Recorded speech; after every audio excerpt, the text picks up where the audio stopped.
Assalamualaikum warahmatullahi wabarakatuh. Selamat pagi dan salam sejahtera untuk kita semua. Salam Om Swastiastu, Namo Buddhaya.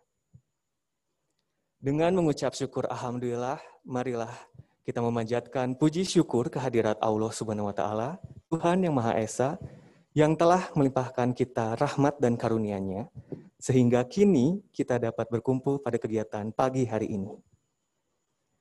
Mengingat pandemi yang masih mewabah, namun kegiatan ini dapat tetap kita lakukan secara daring untuk mengutamakan keselamatan dan kesehatan kita semua. Semoga ini tidak mengurangi esensi kegiatan hari ini. Pada hari ini, Selasa 15 Desember 2020, saya Birama akan membawakan acara Public Expose 2020 PT Adikarya Persero Tbk. Pertama-tama, kami ucapkan selamat datang kepada seluruh jajaran Direksi ADI yang telah hadir bersama kami pada pagi hari ini. Tidak lupa juga, kami ucapkan selamat datang kepada seluruh peserta Public Expose yang sudah hadir sebanyak 100 peserta, dan kepada seluruh peserta, kami ingatkan untuk mengisi daftar hadir yang melalui link yang tercantum pada kolom chat. Dan kami himbau untuk mengikuti acara hingga akhir nanti karena akan ada kuis dengan hadiah yang menarik. Baik, sebelum kita melanjutkan acara yang akan dilanjutkan oleh moderator kami, yaitu Mbak Tiara, selaku Corporate Communication dan IR Manager PT Adikarya Persero Tbk, marilah kita menyanyikan lagu Indonesia Raya. Bapak Ibu dimohon untuk berdiri.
Hadirin dipersilakan kembali untuk duduk.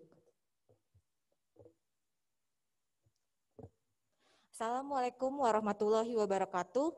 Selamat pagi dan salam sejahtera untuk kita semua. Shalom, Om Swastiastu, Namo Buddhaya. Semoga kita semua selalu dalam keadaan sehat.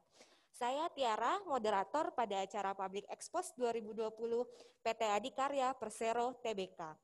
Telah hadir bersama kita jajaran Direksi ADI yang terdiri dari Bapak Entus Asnawi Muson selaku Direktur Utama, Bapak AAG Agung Darmawan selaku Direktur Keuangan, Bapak Agus Karyanto selaku Direktur SDM,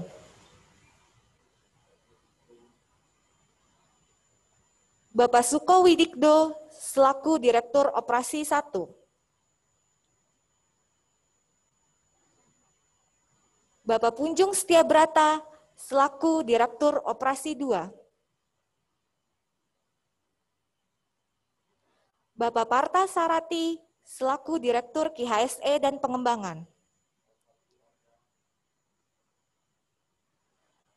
Adi selaku perusahaan terbuka memiliki kewajiban dalam menyampaikan keterbukaan informasi kepada para pemegang saham serta masyarakat. Oleh karena itu, kegiatan public expose ini dilakukan guna menyampaikan kinerja Adi 2020 dan strategi bisnis yang akan Adi lakukan. Kegiatan ini akan berlangsung kurang lebih selama 1 jam dengan rangkaian kegiatan sebagai berikut. 1. Pembukaan. 2. Pembacaan ketentuan dan tata cara penyampaian pertanyaan. 3. Kata sambutan dari Direktur Utama. 4. Penyampaian materi publik. 5. Tanya jawab. Dan 6. Penutup. Selanjutnya, mengenai ketentuan dan tata cara penyampaian pertanyaan, sesi tanya jawab akan dilakukan setelah pemaparan selesai. Namun, para peserta dapat mulai menuliskan pertanyaan di bagian Q&A. Dimohon kepada peserta untuk menuliskan nama dan asal instansi apabila merupakan investor institusional atau retail apabila investor retail. Adapun bahan paparan public expose yang disampaikan hari ini sesuai peraturan telah kami sampaikan di website IDX 3 hari sebelum penyelenggaraan. Selanjutnya saya persilahkan kepada Bapak Entus Asnawi Mukson selaku Direktur Utama untuk memberikan kata sambutan sekaligus memulai paparan materi publik. Kepada Pak Entus dipersilahkan.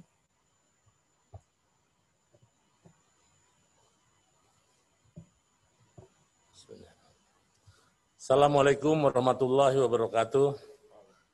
Selamat pagi, salam sejahtera untuk kita semuanya. Semoga kita selalu dalam keadaan sehat dalam situasi pandemi seperti ini. Para pemegang saham, para investor, para analis meeting, fund manager, serta yang mewakili Bursa Efek Indonesia, kami mengucapkan terima kasih atas kehadirannya untuk mengikuti acara ini. Seperti tadi disampaikan oleh investor relation kami bahwa public expose ini adalah kewajiban dari perusahaan terbuka setidaknya setahun sekali memberikan paparan atas kinerja. Nah, sebelum sampai pada pemaparan yang lebih rinci, kami ingin memperkenalkan terlebih dahulu para pengurus Adikarya yang saat ini bertugas di Adikarya. Barangkali bisa ditayangkan. Nah, ini adalah Dewan Komisaris dan Direksi PT Adikarya periode 2020 yang saat ini. Komisaris Utama Pak Dodi Usodohargo, sekaligus merangkap Deputi di Kemenko PMK. Kemudian ada Pak Cahyo R. Muzhar, ini adalah Dirjen di Kemenkumham.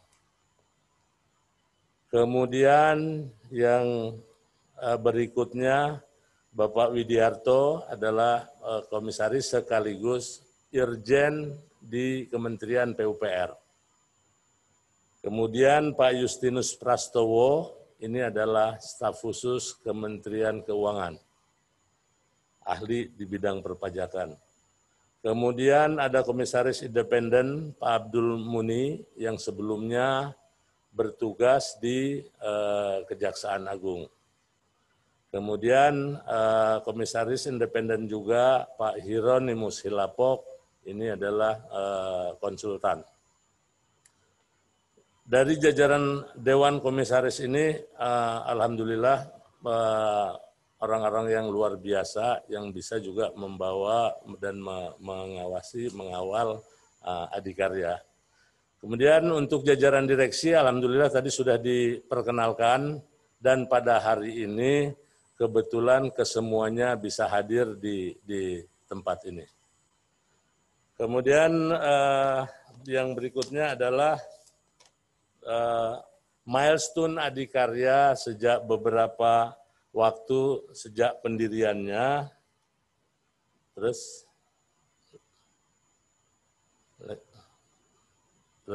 next, halaman 5. Ya. Jadi Adikarya Persero terbuka yang saat ini seperti kita kenal, sebelumnya sama dengan pada umumnya BUMN yang lainnya hasil nasionalisasi dari perusahaan-perusahaan Belanda yang dilakukan hampir bersamaan di tahun 60, mulai tahun 60, dan Adikarya ini berasal dari Associate NV. Kemudian sampai dengan pada tahun 2004, Adikarya ini sudah terbuka. Jadi untuk di BUMN karya, Adikarya ini termasuk yang paling awal melantai di bursa. Yang paling awal. Kemudian juga sampai dengan 2018, Adikarya sudah mendirikan 4 anak usaha. Ada Adi Persada Gedung, kemudian ada Adi Persada Properti, ada Adi Komuter Properti, dan juga ada Adi Persada Beton. Sampai dengan 2018, beberapa kali juga kami melakukan transformasi yang arahnya ke pemantapan untuk orientasi dari bisnis, kemudian juga memperbaiki sistem-sistem yang dilakukan, dan juga mempertajam lini-lini bisnis yang dilakukan. Pada tahun 2019, kami juga mendirikan satu perusahaan yang bergerak di air, yaitu Dumai Tirta Persada. Ini pengelolaan air di Dumai. Kemudian di tahun ini, tahun 2020, kami mendirikan juga badan usaha, antara lain PT Jalintim Adi Abipraya. Ini menyelenggarakan preservasi jalan di lingkar selatan Kota Palembang, dan polanya adalah menggunakan pembayaran availability payment. Kemudian kami juga baru dalam bulan November ini mendirikan BUJT PT Jasa Marga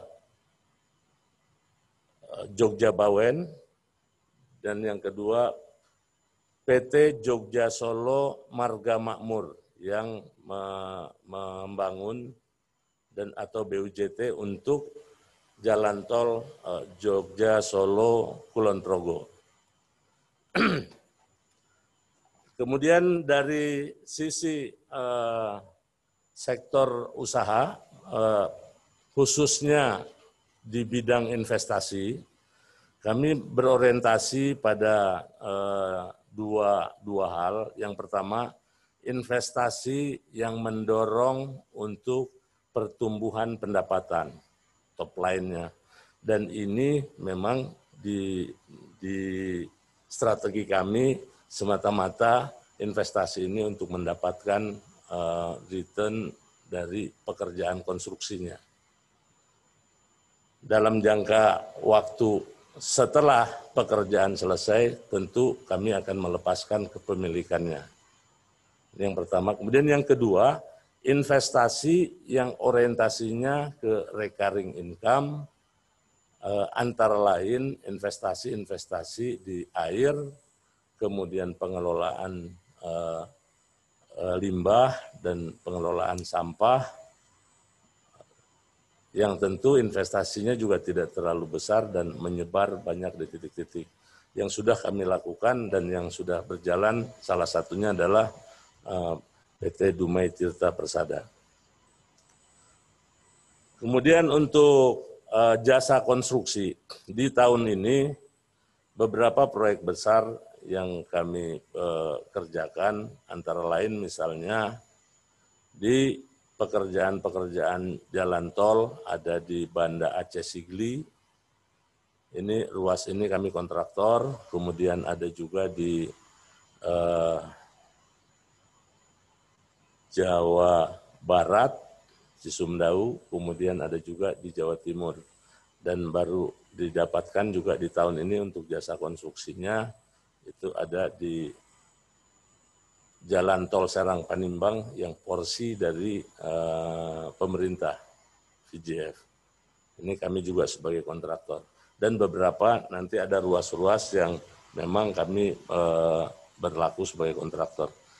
Kemudian properti barangkali seperti yang juga bisa dilihat sekarang ini LRT sudah mendekati selesai karena progresnya juga secara keseluruhan sekarang sudah kurang lebih 82%, dan untuk di satu ruas Cibubur Cawang itu bahkan sudah di atas 90%, nanti detailnya akan disampaikan juga oleh Pak Direktur Operasi 2. Kemudian kepemilikan saham yang saat ini tercatat, saham Adikarya ini dimiliki pemerintah sebesar 51% dan dimiliki oleh publik 49%. Nah, berdasarkan data terakhir yang kami terima dari publik ini didominasi 42% itu oleh lokal justru, dan 6,5% foreign. Saya kira ini sebagai awalan dari paparan.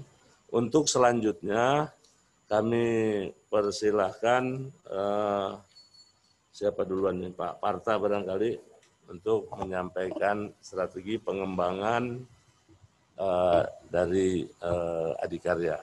Terima kasih. Ya, terima kasih Pak. Terus selamat pagi, salam sehat para stakeholder. Izinkan saya menyampaikan strategi operasional di Adikarya, bahwa memang dengan kondisi COVID sekarang ini sangat challenging bagaimana kita tetap produktif dalam kondisi COVID. Maka itu kami Adikarya sudah mengeluarkan satu buku, panduan manual book atau guidance line, bagaimana mengoperasikan satu proyek dengan kondisi COVID. Sehingga seluruh proyek kami minta membuat program atau plan, yang plannya nanti tentunya akan dilakukan dan diimplementasikan dan diperbaiki terus-menerus. Dengan kondisi ini makin lama kami makin bagus dalam mengoperasikan satu proyek, yang mana pada saat pertama memang sedikit kagok, tapi makin lama kita bisa melakukan dengan baik. Di dalam strategi investasi yang kita lakukan adalah tadi sudah disampaikan oleh Pak Dirut bahwa memang tujuan kami adalah recurring feeding ke konstruksi. Ya, jadi artinya proyek-proyek yang besar, yang mana kami salah satu cara strategi untuk mendapatkan proyek adalah dengan cara investasi. Tujuannya utama adalah ada dua sebenarnya tujuan investasi kami. Yang pertama adalah sebagai feeding, yang kedua adalah sebagai recurring income. Proyek-proyek yang besar seperti tol Solo Jogja tadi, Jogja Bawen itu memang kami planningkan untuk exit strategi ya setelah dia operasi. Tujuannya adalah bahwa kami dengan recycling aset ini kita bisa investasi lagi di proyek-proyek lain. Memang investasi kami ini sudah kami rencanakan 4 tahun yang lalu, ini semua ada di pipeline kami. Baru-baru ini, tahun ini dalam kondisi COVID, alhamdulillah kita mulai menelurkan hasil proyek-proyek investasi kita yang besar. Jadi ini perjalanan cukup jauh. Kemudian tadi sudah disampaikan juga oleh Pak Dirut bahwa di samping kita feeding konstruksi, ada beberapa line bisnis yang kita fokuskan ke recurring income. Umpamanya di air, baru-baru aja kami launching air kami yang di Dumai, 50 liter per detik udah mulai kita kirim air ke customer kita. Jadi ini adalah satu milestone yang penting bagi Adikarya. Stage pertama yang mana akan diikutin sampai 350 liter per detik. Jadi ini adalah satu-satu project yang KPBU yang unsolicited pertama di Indonesia yang kita mengalirkan air di Indonesia. Jadi ini adalah satu milestone penting bagi Adikarya untuk mendapatkan proyek-proyek air yang mana sementara ini kami juga melakukan unsolicited hampir sama di Kendari. Berikutnya kami karena mempunyai 2 perusahaan properti dalam kondisi COVID ini memang pemasaran sangat penting ya. Jadi kami mengalignment bisnis strategi kami, bisnis plan kami di dalam bisnis properti. Karena sekarang ini adalah challenging-nya bagaimana menjual ya dengan kondisi COVID ini. Jadi bidang marketing ini kami perkuat, kita semua total football, direksi sampai ke bawah, bagaimana berusaha untuk memasarkan proyek-proyek kita yang ada di beberapa lokasi. Jadi ada 2 perusahaan properti kita tadi, satu adalah ACP yang alignment sepanjang jalur kereta api, yang kemudian adalah APP di beberapa lokasi, ada yang landed house, ada beberapa daerah landed house. Kemudian yang kita paling penting adalah dalam kondisi COVID ini bagaimana sih strategi keuangan kita. Tentunya return kita terkontraksi, tentunya kita ingin mengincrease bottom line, meningkatkan bottom line dengan cara adalah melakukan efisiensi supaya kita bisa meningkatkan laba kita di bawah dengan cara operation excellent dan kita melakukan beberapa perubahan proses business plan karena kita sekarang sudah mengenalkan namanya BIM, Building Information Modeling, dalam mengerjakan satu project. Apa yang kita kenal dengan digital twin akan kita terapkan di beberapa proyek sehingga nanti tidak terjadi namanya trial and error sehingga proyek itu akan efisien dan tepat waktu. Kemudian di dalam kondisi sekarang ini relaksasi bank ini sangat penting karena kita dengan turunnya revenue kita berhasil melakukan beberapa relaksasi terhadap bank dan alhamdulillah kita cukup bagus dan ini positif dari para banker, bank-bank di Indonesia maupun swasta ikut membantu kita untuk karena percayanya ke Adikarya sebagai salah satu peminjam di bank-bank tersebut. Demikian juga dalam meningkatkan peningkatan cash flow kita mempercepat pembayaran proyek besar, nanti akan dijelaskan Pak Kunjung, bahwa proyek-proyek kita ya, seperti LRT mulai dibayar, mudah-mudahan nanti di tahun ini juga ada pembayaran. Jadi tujuan kita adalah meningkatkan cash flow juga untuk proyek-proyek besar, demikian juga proyek Aceh Sigli nanti akan dijelaskan oleh Pak Suko. Yang terakhir perlu kami katakan memang kami memang punya proyek pipeline yang sudah kami susun 3 tahun yang lalu. Dengan kondisi COVID ini tentunya CAPEX ini kami prioritaskan yang proyek-proyek yang cepat menghasilkan revenue. Jadi kami sekarang fokus tidak CAPEX itu kita fokuskan di mana proyek-proyek yang kita prioritaskan ya, terutama proyek-proyek PSN seperti Solo Jogja maupun Jogja Bawen. Dengan kondisi COVID ini kita fokus, mudah-mudahan nanti kami fokusnya juga di tahun depan tidak terlalu banyak proyek, adalah ada beberapa proyek yang akan kami luncurkan lagi, seperti di sampah maupun di limbah, fokus, sehingga CAPEX kami ini bisa kami prioritaskan untuk mencapai 2 hal tadi ya, itulah exit strategi maupun recurring income. Demikian mungkin yang paling terakhir saya perlu katakan dengan strategi kami tadi itu, bisa kita lihat, kredit rating kita ini tetap sama ya. Coba lihat di tahun 2018 A negatif, 2019 A negatif, tetap kita di Agustus 2020 tetap negatif. Jadi memang ini satu cermin kepercayaan dari market bahwa rating kita cukup bagus dan ini mempermudah kita untuk berdeal dengan bank atau financial institusi yang lain. Demikian saya bisa sampaikan. Terima kasih. Saya kembalikan ke Pak Dirut. Terima kasih Pak Parta. Dilanjutkan Pak Agus untuk menyampaikan pencapaian kontrak baru. Baik, terima kasih Pak Dirut. Assalamualaikum warahmatullahi wabarakatuh. Selamat pagi, salam sejahtera untuk kita semua. Yang saya hormati teman-teman investor, analis, dan seluruh stakeholder yang mengikuti acara Public Expose Adikarya hari ini. Semoga semuanya dalam kondisi sehat walafiat, dijauhkan dari pandemi COVID-19.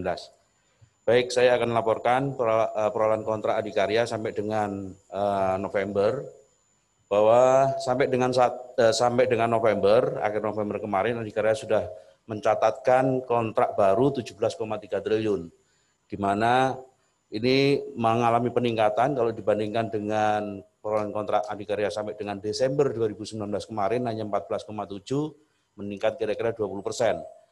Nah, sampai dengan 12 Desember kita juga sudah mencatatkan ada tambahan kontrak baru 1,1 triliun. Jadi sampai dengan 12 Desember perolehan kontrak adikarya 18,4 triliun. Dari pemberi tugas, masih dominan adalah proyek-proyek pemerintah, itu 44%, kemudian BUMN 45%, swasta hanya 3%, dan investasi 8%. Kemudian dari lini bisnis, kita masih, karena core bisnis kita adalah jasa konstruksi, masih konstruksi dan energi 95%, kemudian di properti hanya 4%, dan yang lainnya 1%. Dari tipe pekerjaan, 62% itu adalah pekerjaan jalan, perolehan kontrak baru kita. Tadi juga disampaikan bahwa ada bidding dari investasi yang paling besar 7,8 triliun, tol Solo Jogja. Kemudian gedung, bangunan gedung 14%, dan yang lain jalan, interchange dan sebagainya kira-kira 16%, dan yang MRT 8%, nilainya 1,4 triliun. Kita mendapatkan kontrak CP 201 MRT Jakarta 1,4 triliun porsi adikarya. Saya rasa itu, dan sampai dengan akhir tahun kita akan merencanakan kira-kira 20, sekian triliun. Ya, kita harapkan di sisa sampai dengan 14 hari terakhir ini kita masih bisa membuka kontrak baru. Kita harapkan ada peningkatan yang kira-kira 40% dibandingkan dengan perolehan kontrak kita di 2019. Selesai gitu Pak Dirut, terima kasih. Assalamualaikum warahmatullahi wabarakatuh. Salam, terima kasih Pak Agus. Dilanjutkan Pak Agung untuk menyampaikan kinerja keuangan. Silakan. Terima kasih Pak Dirut. Rekan-rekan analis investor, izinkan saya menyampaikan potret keuangan kita posisi September. Jadi pada posisi September sudah disampaikan oleh Direktur SDM dan Pemasaran tadi bahwa revenue kita per September telah mencapai angka 8,5 triliun. Ini adalah naik dibandingkan posisi Juni sebesar 53%. Namun memang apabila dibandingkan dengan posisi year on year di masa sebelum COVID, memang ada penurunan sekitar 5,4%. Dari revenue tersebut menghasilkan gross profit kita per September adalah 1,1 triliun. Apabila dibandingkan dengan posisi year on year, memang masih turun 17%. Namun dibandingkan dengan posisi Juni, kita sudah ada peningkatan 43,3%. Dari gross profit tersebut menghasilkan net profit per September sebesar 15,6 miliar. Angka ini memang cukup tajam penurunannya dibandingkan dengan tahun lalu sebesar 95%, namun sudah ada perbaikan dibandingkan posisi Juni kita yang membukukan laba 6,9 miliar. Equity relatif tetap, aset pun demikian. Yang terpenting dapat kami sampaikan di sini adalah operating cash flow pada posisi September ini kami sudah bisa membukukan positif operational cash flow sebesar 855 miliar. Tentu saja ini tadi disampaikan juga oleh Pak Dirut dan Pak Parta bahwa ada kontribusi yang besar dari strategi percepatan kita untuk melakukan percepatan pembayaran proyek-proyek besar kita yaitu LRT dan Aceh Sigli. Dengan dibayarnya termin kedua proyek besar tersebut, maka pada September ini kita telah membukukan positif operational cash flow sebesar 855 miliar. Yang menjadi fokus kita dalam di Adikarya saat ini adalah bagaimana kita akan menjaga arus kas operasi yang tetap positif sampai dengan akhir tahun ini. Yang kedua, bagaimana efisiensi yang sudah kita mulai jalankan akan terus kita jalankan, dan bagaimana kita harus menjaga posisi kinerja laba kita tetap positif meskipun di kondisi COVID. Mungkin dari keuangan potretnya dapat kami sampaikan sebagai berikut. Terima kasih. Saya kembalikan kepada Pak Dirut. Ada ini Pak, di berikutnya itu. Oh, mohon maaf. Next.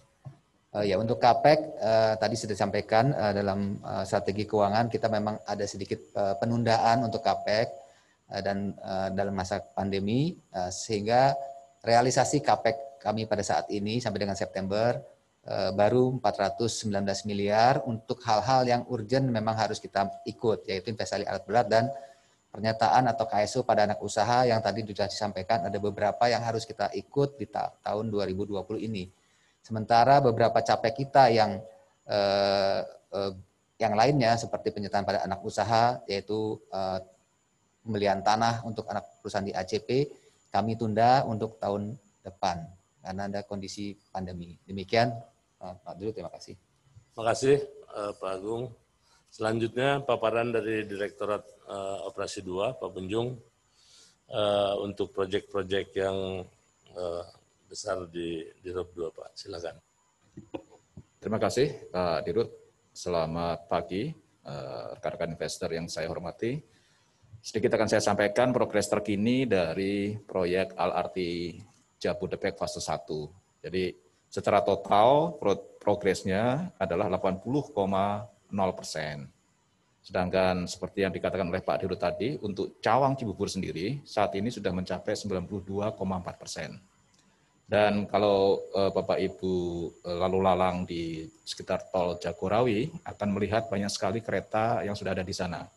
Jadi per hari ini kereta yang sudah diadakan oleh PT KAI dari PT Inka yang sudah terkirim ke lapangan adalah 16 rangkaian kereta, di mana masing-masing rangkaian terdiri dari 6 gerbong. Kemudian yang lainnya adalah dapat kami sampaikan bahwa testing commissioning untuk Cawang Cibubur sudah dilakukan dan saat ini setiap hari ada 4 rangkaian yang kita uji terus-menerus sampai ke dari Cibubur sampai ke arah Cililitan. Kemudian untuk lintas pelayanan 2, progres per saat ini adalah 76,6%, menyisakan area Duku Atas.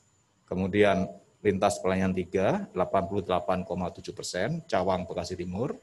Ini juga menyisakan satu major pekerjaan yaitu stasiun integrasi dengan KCIC, sehingga nanti penumpang KCIC kereta cepat bisa berpindah moda ke LRT Jabodebek, sehingga network angkutan massal di Jakarta akan lebih bagus.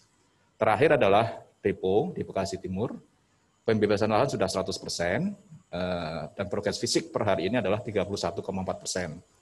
Depo sendiri diharapkan akan selesai di bulan Oktober tahun depan, kemudian heavy maintenance-nya di Desember tahun depan, sehingga testing commissioning untuk keseluruhan lintas itu bisa kita lakukan pada saat setelah depo selesai, atau di bulan November tahun depan. Sementara untuk semua lintas pelayanan akan kita selesaikan di bulan Juni tahun depan. Untuk kontrak sendiri, terakhir sudah ada addendum kontrak dari semula nilainya 22,8 menjadi 23,3 triliun termasuk pajak. Pembayaran yang sudah diterima per hari ini adalah 12,2 triliun yang di dalam pipeline yang sudah selesai diperiksa oleh BPKP dan saat ini dalam proses verifikasi oleh PT KAI adalah 1,133 triliun yang kita harapkan bisa kita terima juga di bulan Desember ini. Sementara untuk depo, pembayarannya yang semula dilakukan dengan deferred payment menurut kontrak baru, sekarang sudah melakukan dengan turnkey, sehingga diharapkan pada saat konstruksi selesai di tahun 2022, maka sisa untuk depo dan stasiun yang senilai 4,2 dapat adikarya terima. Saya pikir itu yang sudah saya serahkan untuk LRT Jabodebek. Mungkin mohon izin dilanjut dengan yang beriringan dengan LRT, yaitu tentang properti di sekitar stasiun. Sejalan dengan menuju penyelesaiannya dari LRT Jabodebek dan juga mulai adanya testing commissioning di daerah Cibubur sampai dengan Cawang, maka beberapa proyek pengembangan kami juga sudah mulai memasuki tahap serah terima. Dari beberapa proyek pengembangan yang sudah kita lakukan, setidaknya di tahun ini kita akan melakukan serah terima unit di 4 pengembangan, yaitu di Gateway Park, di Jati Bening, kemudian Eastern Green di Bekasi Timur, MTH 27 di MT Haryono, kemudian juga yang ada di Royal Sentul Park Sentul. Sedangkan pengembangan pun yang lain beriringan nanti pada saatnya akan dilakukan serah terima, sehingga pada saat LRT beroperasi tahun 2022, konsep integrasi antara hunian dengan angkutan massal ini akan menjadi ikon baru di Indonesia. Dan di samping melakukan pengembangan yang melekat pada stasiun, kami juga saat ini baru saja melaunching produk yang terbaru, yaitu kawasan AD-City. Kami mempunyai tanah yang akan kita kembangkan seluas 120 hektar, dan baru saja beberapa minggu yang lalu kami melakukan launching klaster pertama di AD-City Sentul yang merupakan landed house. Jadi pengembangan kita lakukan beberapa staging. Tahap pertama kita lakukan dengan landed house di AD-City. Klaster pertama kita kembangkan ada 7 hektar dan alhamdulillah pada saat launching kami kemarin peminatnya sangat luar biasa. Dan juga kami beberapa saat yang akan datang akan juga mengembangkan di Bogor, persis di depan stasiun Bogor. Sesuai dengan konsep kami bahwa properti ACP ini mempunyai value proposition adalah hunian yang dekat dengan angkutan massal yang membuat gaya hidup baru bagi masyarakat Indonesia, maka kami akan segera mengembangkan satu apartemen hunian persis berada di depan stasiun Bogor yang kita namakan sebagai Grand Central Bogor. Saya kira itu yang dapat saya sampaikan, pengembangan seiring antara TOT dan juga pengembangan transportasi massal LRT Jabodetabek fase 1. Terima kasih.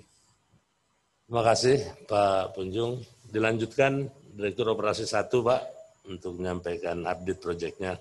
Silakan. Baik, terima kasih Pak Dirut. Selamat pagi para investor sekalian. Jadi salah satu proyek kami, Tol Sigli Banda Aceh, ini merupakan bagian dari Trans Sumatera. Jadi owner kami PT Utama Karya mendapatkan penugasan untuk menyelesaikan Trans Sumatera. Nah, ini salah satu ruas yang kami kerjakan adalah Sigli Banda Aceh. Seperti kita ketahui bahwa Seksi 4 beberapa waktu lalu sudah diresmikan operasinya.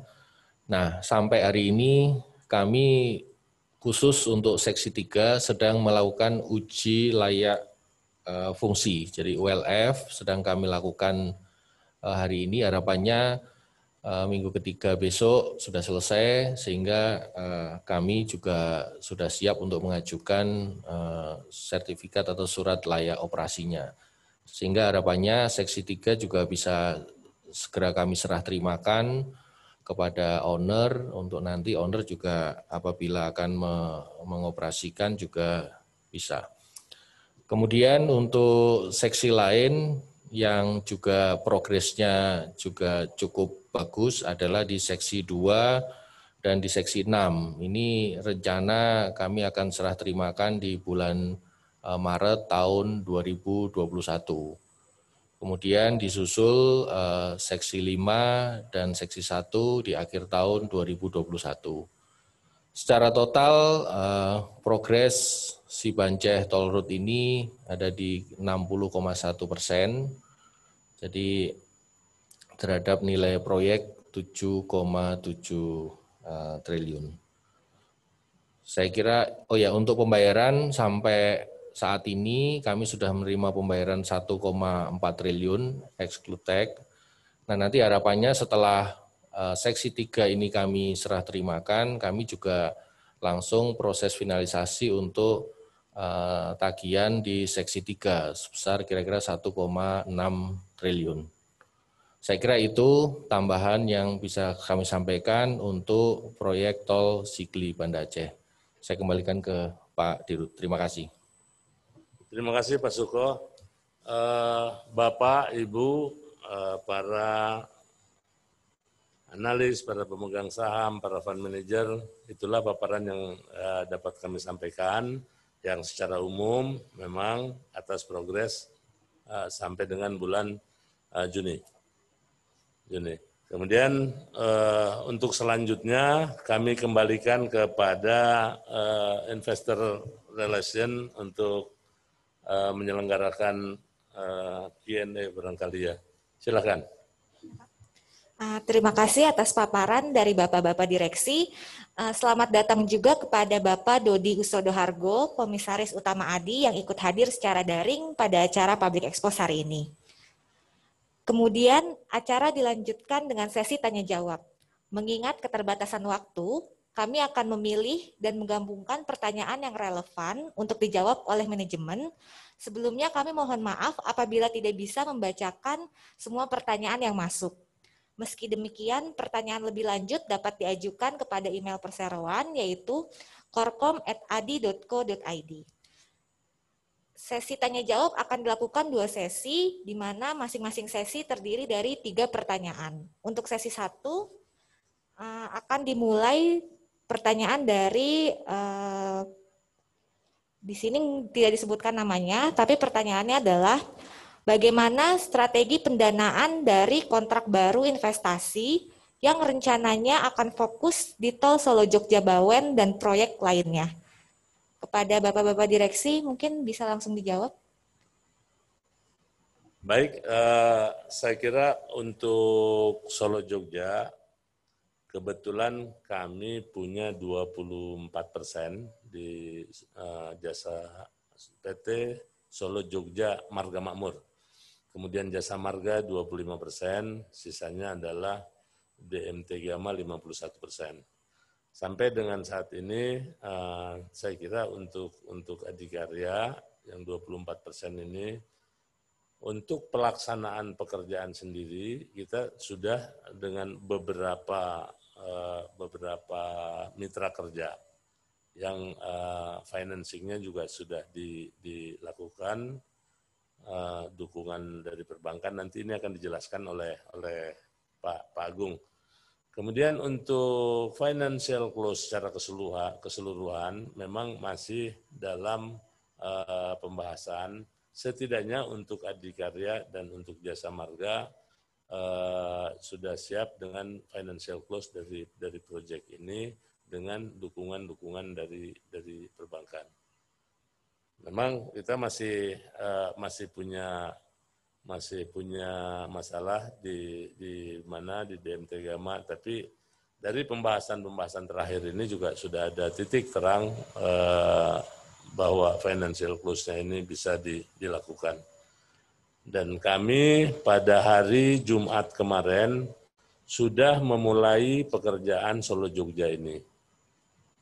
Sudah menyelenggarakan syukuran dan tanah yang sudah dibebaskan untuk di seksi 1 yang dari Kartasura ke arah Jogja, kira-kira sampai ke Klaten untuk seksi 1 ini sudah ada 1040 ruas yang sudah siap bidang 1040 bidang yang sudah siap bayar, yang nilai totalnya kurang lebih 1,4 triliun. Dan itu juga dari Elman untuk pendanaan pembebasannya sudah diturunkan. Harapannya pada akhir tahun ini selesai, paling tidak 1040 itu kira-kira 8 kilo lah dari 20 kilo kurang lebih. Itu saya kira tentang Solo Jogja, operasi dan pembiayaannya mungkin ditambahkan Pak Agung tentang strategi pendanaan pelaksanaannya. Baik, Pak Dirut, saya tambahkan sedikit. Untuk porsi ADI, ya, kami akan menjaga untuk porsi ADI di semua investasi yang kami lakukan. Tentu saja dari kas operasional sendiri, kita bisa melihat kondisi kas operasional kita. Plus hal yang positif adalah semua proyek-proyek besar kita yang 2 besar tadi, LRT dan ACSIG, kita harapkan tahun depan juga sudah pada tahap finalisasi atau akhir, sehingga pembayaran-pembayaran pun kita harapkan sudah dapat dilakukan. Itu menjadi sumber kas operasional. Yang kedua, tentu saja kita masih akan mendapatkan support dari perbankan, baik dengan cara yang sudah berlaku sekarang, konvensional maupun dengan skema-skema khusus yang terus kita kembangkan dengan perbankan. Yang ketiga, apabila diperlukan, memang kita pun akan melakukan corporate action. Ini lihat lagi perkembangan sekali lagi dari kondisinya, namun kami sudah merencanakan dan menganggarkan untuk capai total kita tahun depan untuk bisa mengcover seluruh investasi yang akan kita lakukan. Terima kasih. Baik, saya kira itu. Jadi memang untuk strategi pembiayaan ini yang pertama bagaimana financial close yang akan dilakukan oleh BUJT pada saat pekerjaan ini selesai. Ini memang sedang disusun dan kami dengan Jasa Marga sudah siap. Kemudian yang kedua tentang bagaimana cara kemudian membiayai pelaksanaan dari proyek itu sendiri. Tadi sudah disampaikan juga oleh Pak Agung. Saya kira untuk pertanyaan-pertanyaan cukup ya. Oke Pak, lanjut ke pertanyaan kedua ya Pak. Dari Dwi Nikentari, Bisnis Indonesia, pertanyaannya mengenai target di tahun 2021. Target kontraknya, proyek mana aja yang akan dibidik, terus pendapatan atau laba adinya di tahun 2021, dan apakah Adikarya turut mencari tender proyek di luar negeri? Mungkin agak lebih dari satu Pak, tapi ini satu orang yang nanya. Dipersilakan kepada Bapak-Bapak Direksi. Baik, saya kira untuk target kontrak harapannya seperti strategi kita tadi ada investasi yang memang diarahkan untuk kita untuk mendapatkan konstruksinya atau feeding konstruksi. Kemudian ada juga investasi yang harapannya nanti ke recurring, tetapi pelaksananya juga jasa konstruksi. Kemudian kita juga memaintain antara proyek-proyek yang sumber pembiayaannya ada dari misalnya dari pemerintah, kemudian dari BUMN, dengan investasi dan dari properti. Ini kita juga ngambil komposisi secara berimbang untuk menjaga keluasan dari strategi pembiayaan kita, khususnya karena memang tahun depan juga diperkirakan kita juga akan melakukan juga aksi-aksi korporasi. Dan harapannya tahun depan ini kalau dari sisi target kontrak yang kurang lebih ya tumbuhlah 20%. Karena melihatnya begini, di tahun ini memang kita terjadi pandemi yang luar biasa. Pada saat kita merencanakan dulu untuk 2020 ini sangat luar biasa. Pasca Pilpres, kemudian sudah tersusun kabinet dan lain sebagainya. Tiba-tiba bulan Februari akhir kita dengar ada masalah di Wuhan kaitannya dengan virus, dan bulan Maret kita kemudian kejadian. Pada saat itu kami melakukan stress test juga, karena siapa yang tahu akan sampai kapan pandemi ini. Kita membuat yang skenario 3 bulan, skenario 6 bulan, kemudian skenario 9 bulan. Nah, ternyata sekarang ini untuk di tahun 2020 berbagai persoalan muncul karena pandemi. Beberapa proyek memang di awal ada yang dikurangi, yang sumber-sumber dana APBN-nya. Kemudian tetapi pemerintah mengeluarkan program-program peningkatan PED. Jadi peningkatan ekonomi nasional dengan berbagai proyek dan berbagai dana pemerintah yang di-create oleh pemerintah untuk mendukung pergerakan ekonomi. Dan ternyata dari hasil proyek-proyek yang di-create oleh pemerintah dengan dana PEN ini cukup banyak.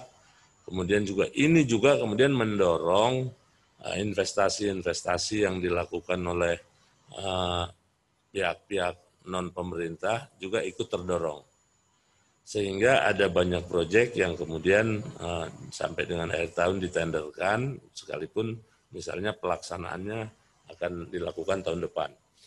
Nah, ini seperti Jogja Solo, kemudian Jogja Bawen dan beberapa ruas jalan tol lainnya. Nah, untuk tahun depan saya kira ini masih berjalan karena baru sebagian dana PEN dan baru juga sebagian proyek-proyek yang sudah dilakukan tendernya. Bahkan beberapa dari pemerintah akan mengeluarkan lelang dini. Seperti dari PUPR itu ada 2.600 proyek dengan angka sekian 140 triliun kalau nggak salah. Nah ini akan dilakukan lelang dini. Dan juga dari beberapa kementerian lainnya. Sehingga kami masih optimis di tahun depan itu kami menetapkan untuk target kontrak itu ada 20%, kira-kira pertumbuhannya. Kemudian untuk tadi ditanya juga mengenai pendapatan. Nah pendapatan ini memang untuk tahun ini kita kurang lebih hanya mungkin sekitar 70% dari tahun 2019. Harapannya juga untuk tahun depan itu ada pertumbuhan karena carry over dari omset kontrak yang kita peroleh sudah cukup bagus di tahun 2020.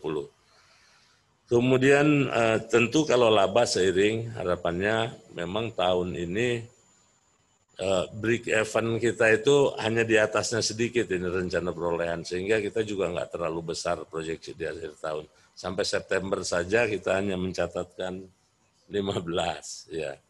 Mudah-mudahan tetap positif dan lebih tinggi lagi. Dan tahun depan insya Allah dengan proyek yang lebih banyak, kita dengan pendanaan yang juga sudah cukup banyak, yang disiapkan juga termasuk oleh pemerintah, ini juga akan memberikan dorongan pertumbuhan. Yang lain tadi, satu lagi, apa ya, selain kinerja. Udah cukup. Saya kira itu ya. Pak, sorry izin. Tadi pertanyaan proyek di luar negeri, Pak. Oh, proyek di luar negeri, ya. Jadi saat ini memang Kementerian BUMN pun sedang melakukan mana-mana yang bisa dilakukan untuk pengembangan ke luar negeri. Dan kebetulan salah satu championship yang diminta ke Adikarya oleh kementerian ini mendalami bidang jasa konstruksi maupun konstruksi terintegrasi di bidang perkeretaapian. Nah, perkeretaapian ini ya mungkin yang saat ini kalau untuk gerbong dan lain sebagainya kan sudah ada ekspor. Jadi mungkin jasa konstruksinya bisa juga kita mempersiapkan diri ke arah itu sambil untuk mendalami kompetensi kita di bidang perkeretaapian yang belum kita kuasai. Jadi itu kira-kira untuk rencana pengembangan Adi ke luar negeri ini lebih spesifik rencananya ke arah jasa konstruksi perkeretaapian. Saya kira itu. Terima kasih Pak. Mungkin pertanyaan terakhir ya Pak, karena tadi pertanyaan sebelumnya sudah cukup banyak juga. Dari Imade Sentana, reporter dari Merger Market. Apakah tahun depan Adi ada rencana untuk divestasi ruas jalan tol? Oke, ya, dipersilakan pada Bapak-Bapak Direksi. Nah, kalau investasi jalan tol ini Adikarya memang baru mulai, belum punya. Jadi Adikarya ini baru masuk kepemilikan di jalan tol ini untuk yang pertama di Jogja, Solo, Kulon Progo ini. Kemudian yang kedua di Jogja Bawen dan beberapa nanti yang berikutnya. Ya insya Allah ada juga 2-3 ruas lagi tahun depan. Tapi karena desain kita untuk di jalan tol ini hanya untuk feeding konstruksi, maka kita memilih yang LHR-nya, yang lalu lintas hariannya, itu cukup tinggi. Sehingga nanti pada saat kita melakukan exit, masih menarik untuk para investor untuk bisa ikut untuk mengambil. Jadi seperti yang sekarang ini Jogja Solo itu juga cukup baik anunya LHR-nya, Jogja Bawen juga cukup baik LHR-nya. Dan di situ juga ada di dua tempat itu ada jasa marganya juga. Begitu. Saya kira itu tadi pertanyaannya. Udah Pak, cukup tadi, ya. Cukup. Oke, Terima kasih banyak dari Bapak-Bapak Direksi. Sebelumnya selamat datang juga kepada Bapak Widiarto yang sudah hadir di acara Public Expose ini secara daring. Oke, dengan demikian selesai sudah paparan Public Expose 2020 ADI oleh Direksi. Kami mengucapkan terima kasih sebanyak-banyaknya untuk penjelasan dari Bapak-Bapak Direksi dan juga partisipasi dari Bapak Ibu seluruh peserta Public Expose hari ini yang sudah mencapai terakhir 160 peserta. Baik, selanjutnya acara akan diserahkan kembali kepada MC untuk sesi door prize. Kepada Mas Birama dipersilakan. Terima kasih kepada moderator Mbak Tiara dan seluruh jajaran Direksi ADI atas pemaparannya.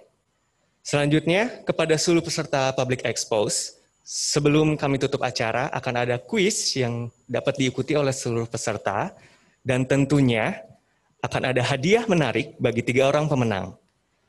Baik, kami persilahkan kepada seluruh peserta untuk mengaktifkan telepon genggamnya, dan dapat memindai scan barcode yang terdapat di sebelah saya, atau dapat klik link yang ada di kolom chat. Kepada para peserta yang akan mengikuti kuis, dimohon untuk mengisi nama dengan nama email yang terdaftar.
Langsung saja kita mulai kuisnya.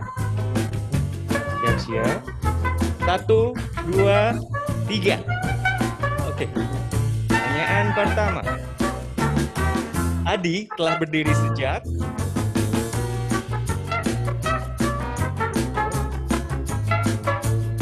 tadi di awal sudah ada pemaparannya. Jawabannya adalah 11 Maret 1960.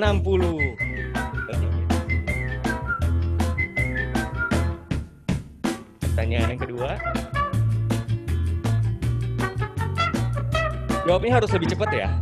Ada berapa lini bisnis Adi? 6. Jawabannya ada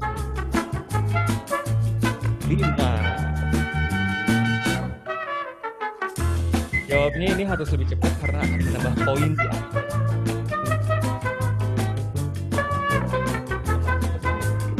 Adi merupakan BUMN konstruksi pertama yang melakukan IPO tahun berapa Adi-nya?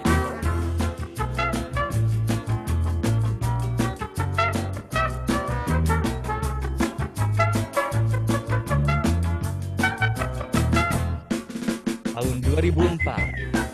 Banyak yang jawab benar. Oke, selanjutnya pertanyaan nomor 4.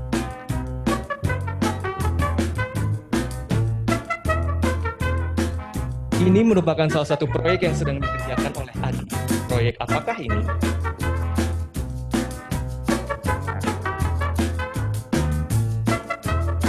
Yang ikut sosmed Adi pasti tahu sih. Belum tahu, kalau jawabannya LRT Jabodebek. Baik, banyak yang tahu nih.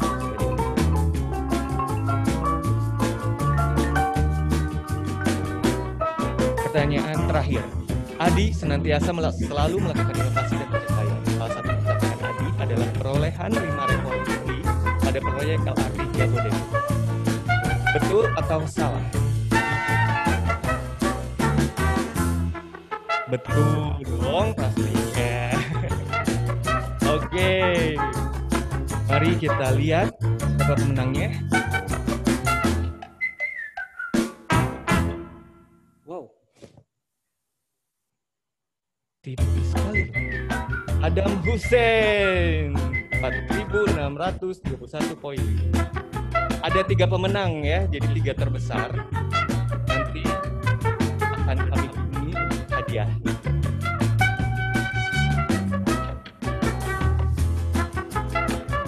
Oke, terima kasih banyak untuk partisipasinya, dan demikianlah acara Public Expose 2020 PT Adikarya Persero Tbk. Semoga semua dapat menikmati jalannya acara dan bermanfaat untuk kita semua. Dan kami mohon maaf atas segala kekurangan dalam penyelenggarakan acara ini. Akhir kata, saya Birama dari PT Adikarya Persero Tbk pamit undur diri. Terima kasih dan selamat siang.